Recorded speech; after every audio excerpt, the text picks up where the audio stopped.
dans cet épisode. C'est trop risqué de l'envoyer vivre chez des gens parce qu'il risque de blesser quelqu'un. On a amené un Rottweiler qui va être euthanasié demain. J'ai été bouleversée pendant les auditions parce que j'ai compris que c'était sa dernière chance. Vous pouvez nous aider? Quand un bon chien est mal luné, un homme reste son meilleur ami. César Millan. Aucun chien ne me résiste. Je les rééduque. Je forme leur maître. Je suis l'homme qui parle aux chiens.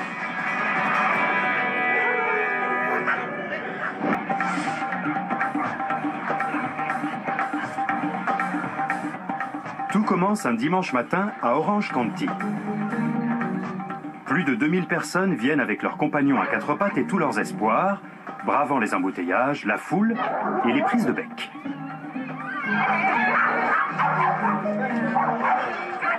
Certains sont désespérés, d'autres simplement dépassés par la situation. On a 2 chats et 4 chiens. C'est le chaos. Elle lèche pendant 5 minutes d'affilée votre visage ou tout ce qu'elle trouve. On se demande s'il ne lui manque pas une case. Sérieux? C'est moi le problème. Il faut me former. César, au secours! Avant que ces maîtres aux abois ne reçoivent la visite salvatrice de César Millan, ils doivent expliquer leurs problèmes à l'équipe de l'émission. On vous explique le problème? Oui. Il déteste les petits-enfants. Il les attaque. Si je suis malade et que je tousse, ça l'angoisse totalement. Il escalade le mur de 2 mètres de haut et il s'enfuit. Ils détruisent tout à la maison, mordent les meubles et font leurs besoins partout. Je n'ai pas pris de vacances depuis 5 ans parce que je ne peux la laisser avec personne. Quel est le problème? Ça. Si César vous donne des consignes, vous les suivrez? Oui, Oui, on fera tout. Avec César. nous allons voir 2 cas retenus ce jour-là. L'homme qui parle aux chiens répond à des SOS.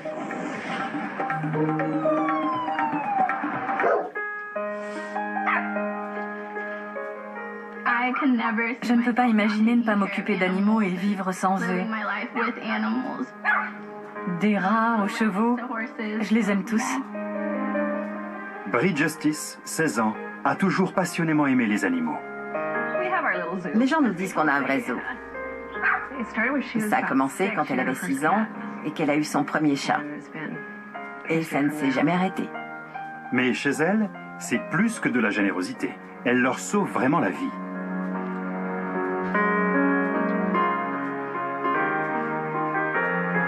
Tout le monde connaît Brie.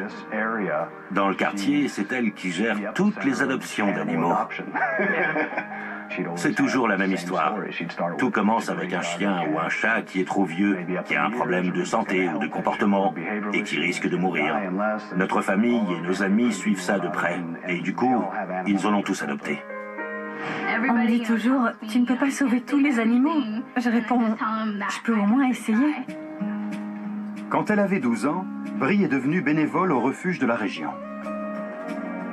Normalement, il faut avoir 18 ans pour être bénévole. Mais elle était tellement motivée et tellement passionnée par les animaux qu'on a décidé de faire une exception pour elle. Et puis elle venait tellement souvent qu'on lui a dit qu'on allait la payer. Avec les animaux, Brie est sûre d'elle et elle sait y faire. Elle a beaucoup d'amour à leur donner. Elle pourrait passer du temps avec ses amis et faire ce que font tous les ados. Mais elle préfère venir ici. On va dans les refuges qui euthanasient les animaux recueillis et on sauve des animaux qui peuvent être encore adoptés. On les amène dans notre centre et on les propose à l'adoption.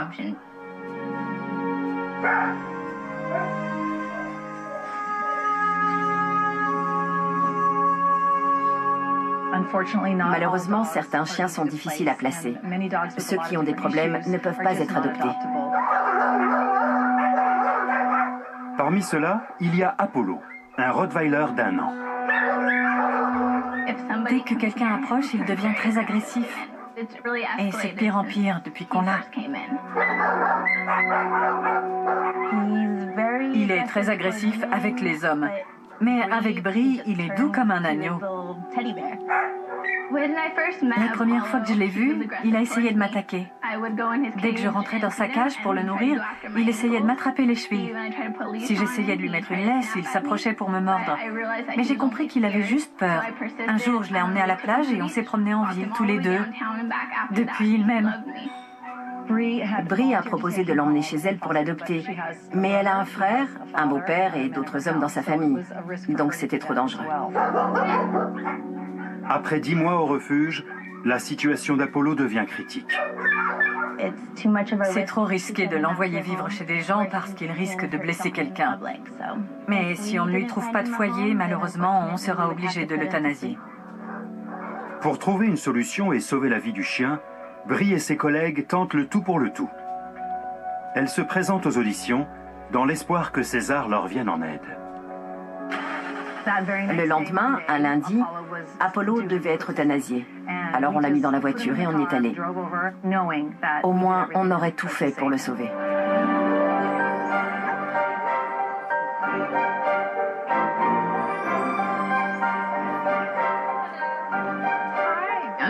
À l'audition, j'étais bouleversée parce que je l'aimais beaucoup et je savais que c'était sa dernière chance. J'espère que César va me montrer comment bien rééduquer Apollo.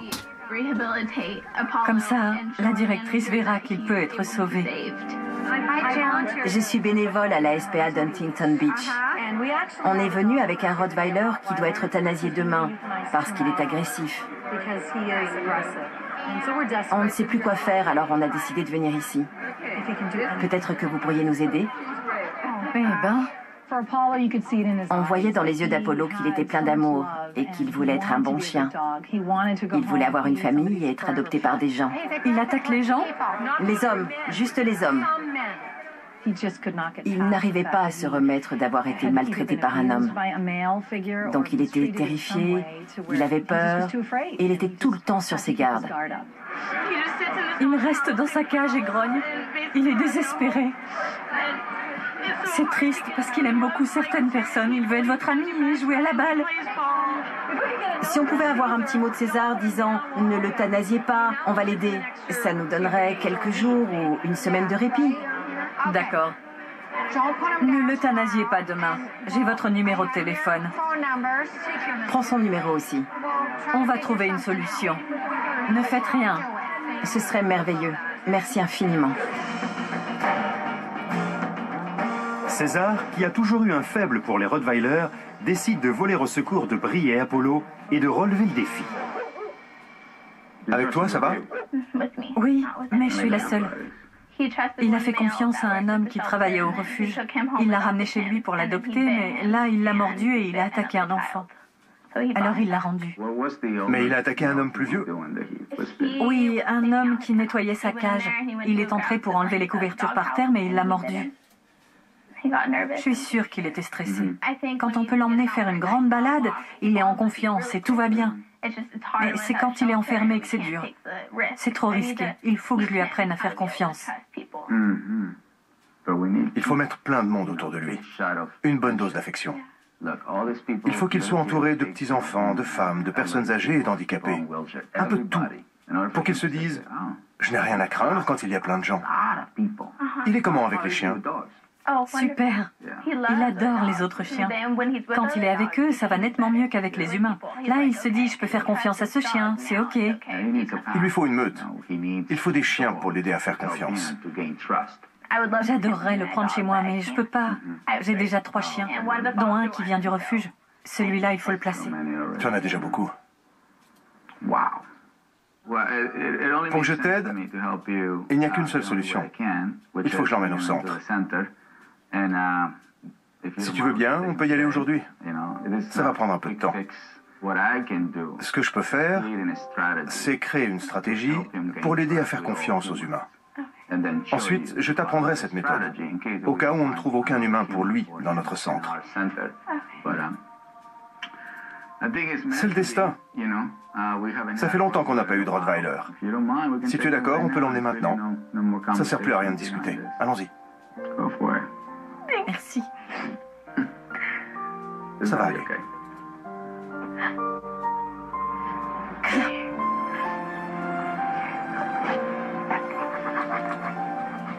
Tu verras, tout ira bien. Ils vont bien s'occuper de toi. La première fois que j'ai vu César à la télé, j'en suis restée bouche bée. Il faisait tout ce dont je rêvais. Il comprenait les animaux et surtout les chiens. C'est devenu mon idole. Je regarde toutes ses émissions et j'apprends beaucoup. Ça a sauvé beaucoup de chiens. Calme.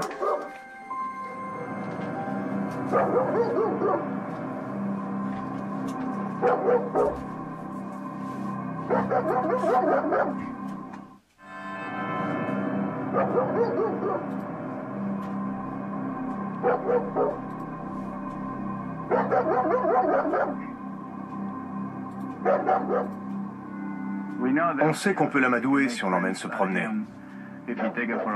Mais c'est plutôt délicat. Remarquez comme je prends mon temps.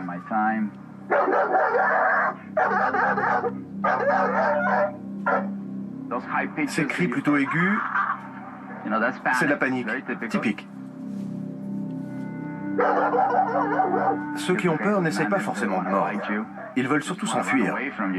Mais si on coince un chien effrayé dans un coin, là, il commence à paniquer. Il ne comprend pas qu'on veut l'aider.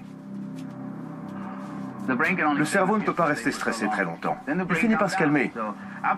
Il y a toujours le calme après la tempête. On ne sait pas d'où ça lui vient, mais c'était probablement un humain. Sans doute un homme. Avant d'aller au centre de psychologie canine, César espère tisser des liens avec Apollo en le promenant. Voici Daddy et Junior. Daddy et Junior feront le trajet avec eux. Ça se passe bien. Junior se demande ce qu'il va penser de lui. C'est un pitbull. Il sent ce que pense Daddy. Qu'est-ce qu'on fait avec ce genre de chien? Regardez, c'est bon signe. C'est pour ça qu'on regarde leur queue. Ça nous en dit long. Parfait. En voiture. Je ferme le coffre et on y va. Au revoir. C'est parti. Bon courage. Ils sont partis.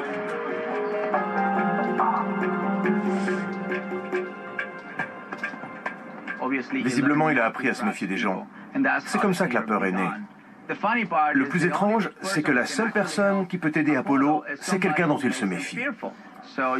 Vous allez voir comment je vais l'amener à me faire confiance. Venez. On va tous aider Apollo. Pas seulement la meute. Apollo est à l'aise avec les autres chiens, mais cette fois, on va aussi utiliser tout le monde. Les deux caméramans, le preneur de son, le producteur, l'assistant. Il faut l'entourer de beaucoup d'humains. Parce que c'est un chien qui a peur de tous ceux qu'il ne connaît pas. Je mets tout le monde derrière moi, l'équipe de tournage et les autres.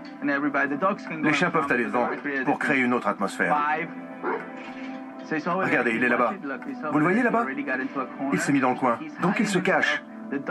Les autres chiens ne le rendent pas agressif ou craintif. Regardez, il utilise sa truffe. Comme ça.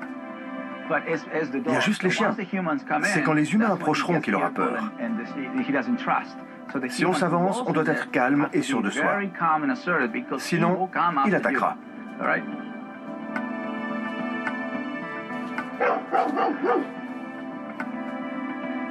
Écoutez comme il aboie. Suivez-moi. Cet aboiement n'est pas agressif. Il dit juste « Je n'ai pas envie que vous approchiez ». L'un des caméramans est de ce côté, en hauteur. Apollo est un peu intimidé. Les autres chiens sont là pour le rassurer. Je vais m'approcher. Regardez, il est terrifié. Lui, c'est l'un des chiens nés au centre. C'est l'exemple parfait d'un pitbull sans aucun problème de comportement. Il peut déjà aider un autre chien. Regardez. Vous filmez? Vous le filmez?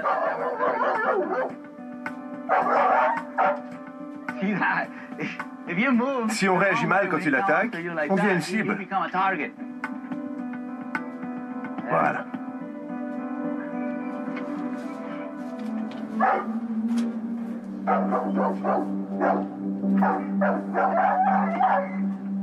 Ça, c'est de la panique.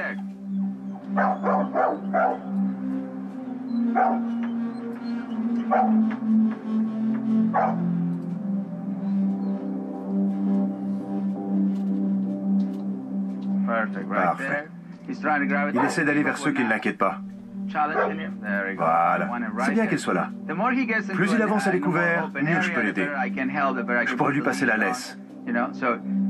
J'y vais doucement. Dès que je me baisse, il risque d'attaquer. Il faut faire attention.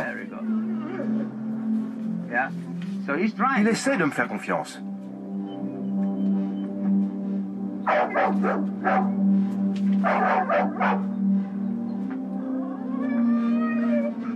Je lui montre la laisse. Regardez sa réaction. Il l'évite, il n'en veut pas. Je le caresse. La corde le touche doucement. Plus il baisse la tête, plus il se soumet. C'est bien. Cette chienne va m'aider. Très bien.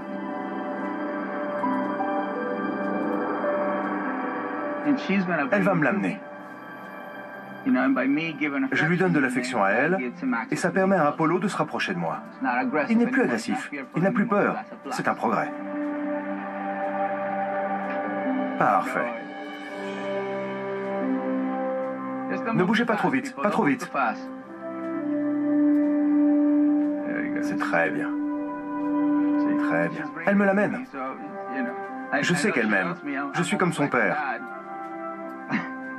Je ne suis pas son père, mais comme son père. La jeune chienne ne lui veut aucun mal. Elle est toute fragile. Donc, il comprend qu'elle veut l'emmener quelque part. Elle le fait venir vers nous. Maintenant, il veut jouer. Je peux enlever la corde. Il veut jouer. Il se comporte comme un chien normal, là. Il est bien. Ça va être magique.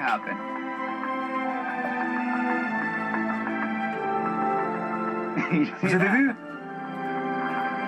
Maintenant, on est tous synchronisés. On joue ensemble. Là, il se dit, cet humain sait quand les chiens veulent jouer. Donc je peux lui faire confiance. Je ne veux pas qu'il me fasse confiance juste parce que j'ai de l'autorité.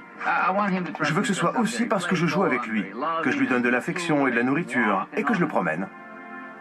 Pas mal pour le 6e jour. La vie sans Apollo est très différente pour moi. Je n'ai pas à le promener ou à m'inquiéter pour lui en permanence, ce qui est moins stressant pour moi. Je sais qu'il est au centre avec César, qu'on s'occupe bien de lui et qu'il est heureux. Les 3 semaines suivantes, César travaille avec Apollo pour lui apprendre à faire confiance aux humains. Il est aidé par le reste de la meute, mais surtout par son fils aîné, André. Depuis toujours, j'apprends à mon fils à comprendre les chiens. Et maintenant, il va m'aider à tisser des liens avec Apollo. Dès le départ, ils se sont bien entendus. C'est qui ton copain? Il court vers moi. Dès que j'ouvre la porte, il bondit comme un tigre. On est tout de suite devenus copains. C'est génial. Ne le lâche pas. Laisse-le se calmer. Mon fils m'aide sur certains cas. Parce qu'il a une bonne énergie. C'est la première fois que je peux le toucher si près. Que je touche sa face. C'est bien. Bravo. Très bien. Il joue, il mange, il se promène, il fait pipi. Il apprend les comportements sociaux. Les autres chiens lui rappellent de garder cette approche. Et les humains le maintiennent aussi à sa place. Après avoir travaillé avec Apollo pendant 1 mois, César invite Brie et sa mère Maureen au centre de psychologie canine pour voir ses progrès. Sur le chemin, j'étais vraiment inquiète. Je me demandais comment ça allait se passer, s'il allait être excité ou ému en me voyant. Je ne savais pas quoi penser, mais j'étais super contente de le revoir. Entre. Tu connais les règles, non? Fais comme si tu étais chez toi. Avance et ouvre la porte, sans le toucher ou le regarder. Elle a assez d'expérience pour qu'on lui demande d'adopter tout de suite la bonne attitude. Sinon, le chien sent qu'on hésite. Ferme la porte. Je veux voir comment il réagit. Très bien. Je veux qu'il aille vers elle. Les retrouvailles se passent bien. Continue, ma grande. Très bien. On voit qu'il est content. S'il se met devant elle, ça peut nuire à la manière dont le reste de la meute la traite, ou le traite lui, après aujourd'hui. Ça veut dire qu'il est excité et dominant. Je ne veux pas qu'il soit dominant, juste excité et soumis. Reviens! J'avais envie de pleurer, tellement j'étais contente. Je ne l'ai jamais vu aussi détendu, juste à se promener et à se comporter normalement. En un an, je n'avais jamais vu ça. Il ne fait même pas attention à moi. Si. Mais pas comme ça. C'est juste un comportement canin normal. Et les autres font pareil. Ils sont attentifs. Dès qu'on se lève, ils bougent. Là, ils sont en plein exercice. Ils doivent rester calmes quand les camions passent à côté. Combien de chiens tu connais capables de ne pas aboyer? La meute s'entraîne à ne pas réagir au camion. Tu peux le toucher.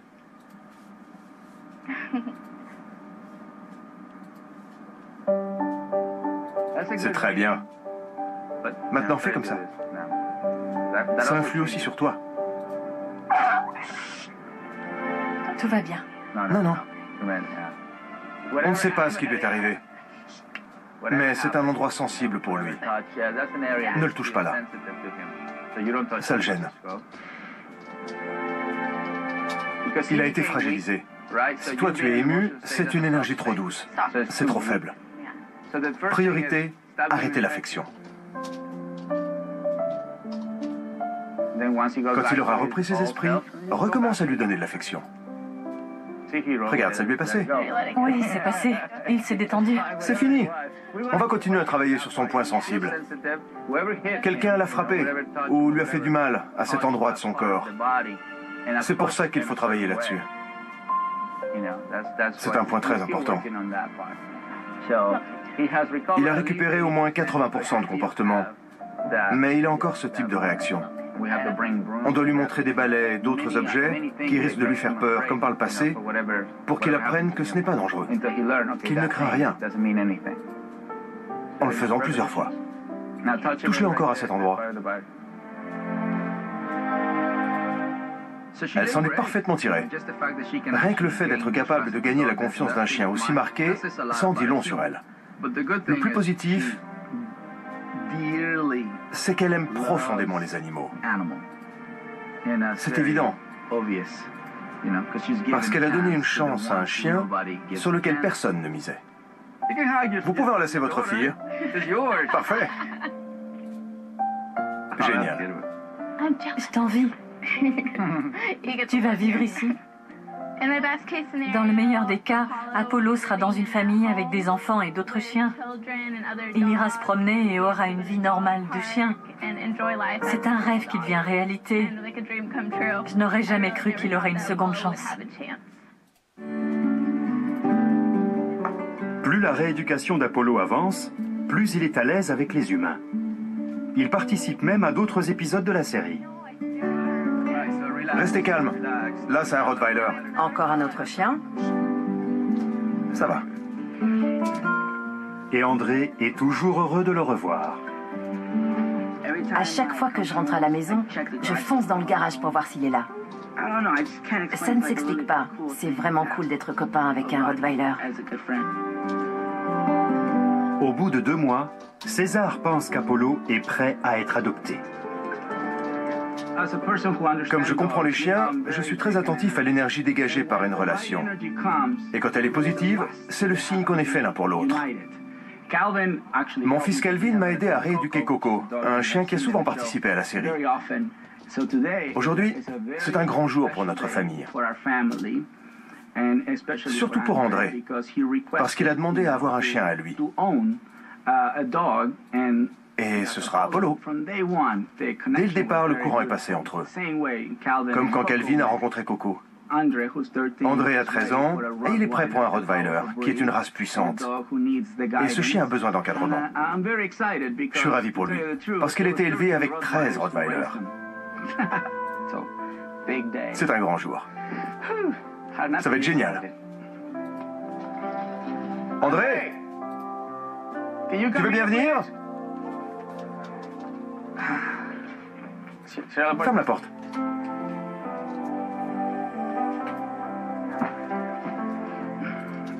Assieds-toi. Tu sais comment faire, sans le toucher, sans parler, sans le regarder. Tu m'as demandé à avoir Preston, Spike ou un autre chien. On en a eu combien? 20, 25. Là, tu m'as demandé à garder Apollo. Génial. Super. Viens là, toi. Voilà, c'est ton chien. Il est à toi. Enfin. Mais tu dois lire le serment. C'est là. Tiens. C'est ce que tu dois dire à Apollo du fond du cœur. C'est très important. Moi, André Milan, je promets à Apollo d'utiliser mon savoir sur les chiens dans le sens de l'équilibre et de l'amour. Tu dois respecter ton serment. D'accord? Sinon, on n'aura ni honnêteté, ni intégrité, ni loyauté. D'accord. C'est trop cool. C'est l'étape avant la voiture. Une grande responsabilité. Maintenant, tu as 13 ans. Dans 10 ans, tu auras peut-être encore Apollo.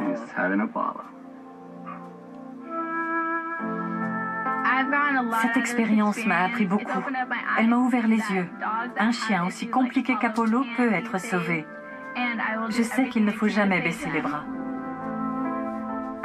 J'espère que cette émission montrera aux autres refuges que ces chiens ne sont pas irrécupérables ou bons à jeter. Et ils ont le droit d'avoir une belle vie.